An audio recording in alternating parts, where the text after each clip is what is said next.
যাদের এখানে জন্ম, আমাদের বাপ দাদারাও অনেক বছর থেকে এখানে থেকে গেছে, তারাও এখানে মৃত্যুবরণ করেছে, আমাদের বাপ দাদারাও। এখন আমরা এক কথাই বলতে চাই, আমরা এই জমি শুধু ঘুরতে আমাদের লাশের উপর দিয়ে ঘুরতে হবে। আমার জীবন দিতে রাজি আছি, কিন্তু এক কোদাল মাটি ঘুরতে রাজি।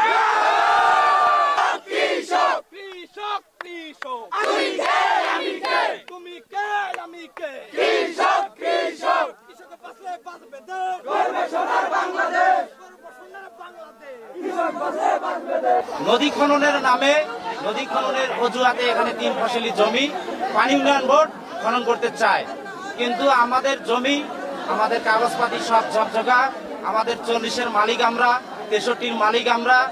এবং হঠাৎ করে পানি উন্নয়ন বোর্ড সিদ্ধান্ত নিয়েছে যে এখানে প্রকল্প করবে, কিন্তু আমরা আমাদের ব্রিটিশ সরকারের ভুয়া প্রকল্প কখনোই বাস্তবায়ন হতে ইনশাআল্লাহ দিব না। এখানে প্রায় আমরা 30,000 মানুষ রয়েছি, 5টি গ্রামের মানুষ রয়েছি। এখানে পানি উন্নয়ন বোর্ডের দালাল চামচারা বিভিন্ন ভাবে আমাদেরকে হুমকি ধামকি দিচ্ছে, আমাদেরকে গুম করবে। এই জন্যই আজকে আমরা মশাল প্রজ্বলন কর্মসূচি দিয়েছি।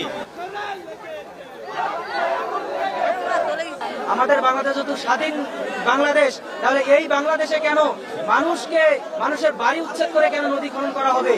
আমাদের উত্তর সাইডে, দক্ষিণ সাইডে 2 সাইডে নদী খনন করার মতো জায়গা আছে, সেই জায়গা বাদ দিয়ে গ্রামের মাঝখান দিয়ে কেন নদী খনন করা হবে?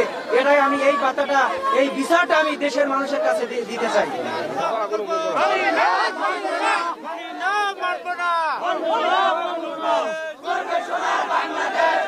সোনার বাংলাদেশ, কৃষক বাঁচলে বাঁচবে দেশ, তুমি কে আমি কে, কৃষক